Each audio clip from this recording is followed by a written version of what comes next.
This channel does not promote any violent, harmful, or illegal activities. All content provided by this channel is meant for an educational purpose only. ভাঙড়ের ছবির দিকে নজর রেখেছি আমরা এখন, কারণ ওয়াকআপ আন্দোলনকারীদের পুলিশের বাধা উত্তপ্ত ভাঙড়ের ভোজেরহাট। এই সময়কার ছবি দেখবো আমাদের সহকর্মী সুশোভন এই মুহূর্তে রয়েছেন আমাদের সঙ্গে। সুশোভন, কি ছবি দেখতে পাচ্ছ এখন?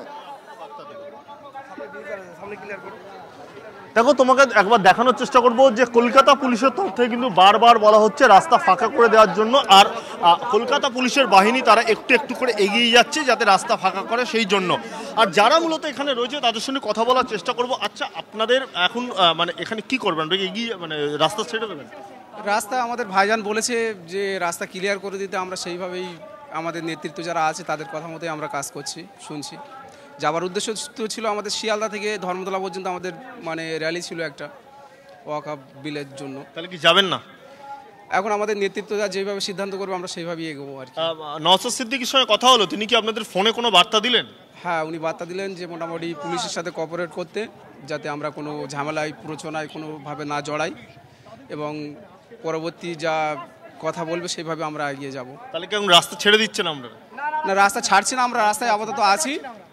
আমরা পরবর্তী নির্দেশ আসা পর্যন্ত আমরা অপেক্ষা করব। এখন কি তাহলে রাস্তা ছেড়ে দিচ্ছেন? না, রাস্তা ছাড়ছি না, আমরা রাস্তায় পথ অবরোধ করে থাকবো। আমরা রাস্তা পথ অবরোধ করবো। বুঝতেই পারছো যে একদিকে যেমন রাস্তা তারা কোনোভাবেই ছাড়বেন না, তারা পথ অবরোধ করবেন, একেবারে তারা এই কথা এখনো পর্যন্ত বলছেন। অন্যদিকে কিন্তু পুলিশের বিশাল বাহিনী যেহেতু গাড়ি একের পর এক দাঁড়িয়ে রয়েছে, সেই গাড়িগুলো সরানোর কাজ শুরু করেছে। আর গাড়ি সরাতে গেলে প্রচুর এখানে যারা আইএসএফ সমর্থক রয়েছে তারা মূলত এখানে রয়েছে। ডিসি ইডি আরিস বিলাল তার নেতৃত্বে বিশাল পুলিশ বাহিনী, ভাঙড় ডিসি তার নেতৃত্বে বিশাল পুলিশ বাহিনী তারা কিন্তু রয়েছেন। পুলিশের তরফ থেকে কিন্তু বারবার মাইকিং করা হচ্ছে, তুমি দেখতে পাচ্ছ। আপনাদেরকে বারবার অনুরোধ করছি, আপনারা দয়া করে রাস্তা ছেড়ে দিন, রাস্তা ফাঁকা করুন। অনেক সাধারণ গাড়ি রাস্তায় আটকে গেছে, অনেক অ্যাম্বুলেন্স রাস্তায় আটকে গেছে, অনেক পেশেন্ট হসপিটালে চিকিৎসা করাতে যেতে পারছে না। দয়া করে আপনারা রাস্তাটা ফাঁকা করুন, তাদেরকে যাওয়ার জন্য রাস্তাটা ফাঁকা করে দিন। দয়া করে আপনারা রাস্তাটা ফাঁকা করুন, যে যার গাড়িতে উঠে চলে যান। আপনারা যে যার গাড়িতে উঠুন, যে যার গাড়িতে উঠে চলে যান, এখান থেকে রাস্তা ফাঁকা করে দিন দয়া করে। একদিকে যেমন এই আবেদন করা হচ্ছে, অন্যদিক থেকে কিন্তু দেখা যাচ্ছে যে ডিসি ইডির বিশাল পুলিশ বাহিনী তারা কিন্তু বর্তমানে একটু একটু করে এগোচ্ছে। তার কারণ রাস্তায় যারা অবস্থান করছিলেন, তোমাকে দেখাবো যে আমি একেবারে বিশাল পুলিশ বাহিনী তারা কিন্তু একে একে যাচ্ছে।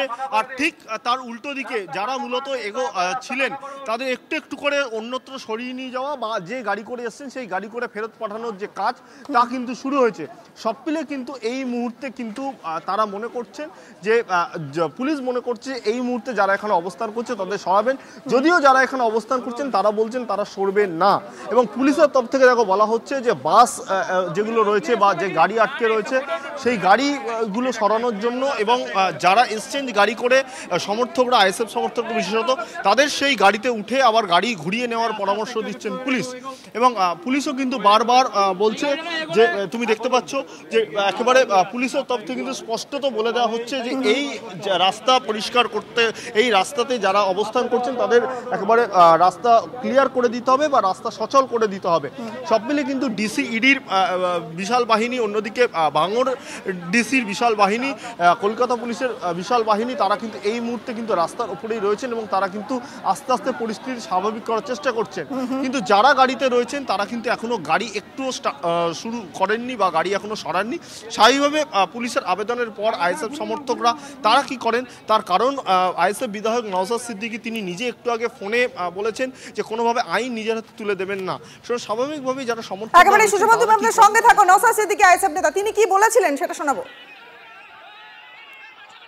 আমাদের গাড়ি আটকালো, আমাদের ওখানে যারা কর্মী সমর্থকরা আছেন, যারা আইএসএফ এর কর্মী সমর্থকরা আছেন, তৃণমূলের কর্মী সমর্থক আইএসএফ সেজে যদি হয় যায় আলাদা জিনিস।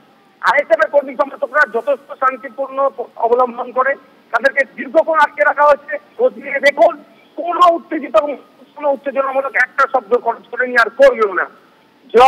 যদি কোনো ধরনের ইনসিডেন্ট এটা ঘটে, সম্পূর্ণ পুলিশ করিয়ে তার তৃণমূল তার লোক ঢুকিয়ে পড়েছে। আমি অন রেকর্ড হচ্ছে, অন ইয়ারে আপনাদের বলে রাখছি। আইএসএফ বিধায়ক নওশাদ সিদ্দিকীর বক্তব্য আপনারা শুনলেন। পাশাপাশি সুশোভনের কাছে আরো একবার ছোট্ট করে সুশোভন ছবিটা আরো একবার দেখতে চাইবো।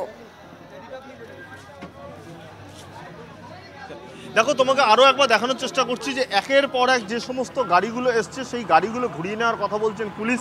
তুমি দেখতে পাচ্ছ যে পুলিশের বিশাল বাহিনী তারা কিন্তু একে একে করে কিন্তু তারা একেবারে যাচ্ছেন যে মূলত যারা অবস্থান করছিলেন এবং যে গাড়িগুলো ছিল সেই গাড়িগুলোর তুমি দেখতে পাচ্ছ।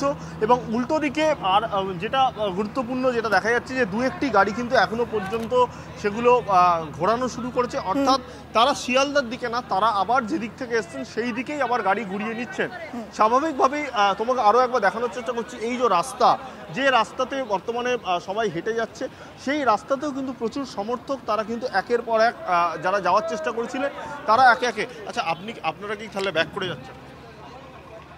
তা সম্ভব আমরা বলতে পারছি না, আমাদের নেতৃত্ব সামনে যারা আছে তারা কি করে দেখি। বুঝতেই পারছো যে এখন যারা নেতৃত্ব তারা কিন্তু একে একে নওশাদ সিদ্দিকীর ফোনে আসার একেবারেই সুশোভন, বুঝতে পারছি তুমি নজর রাখো। আপাতত অনেক ধন্যবাদ তোমায় সুশোভন।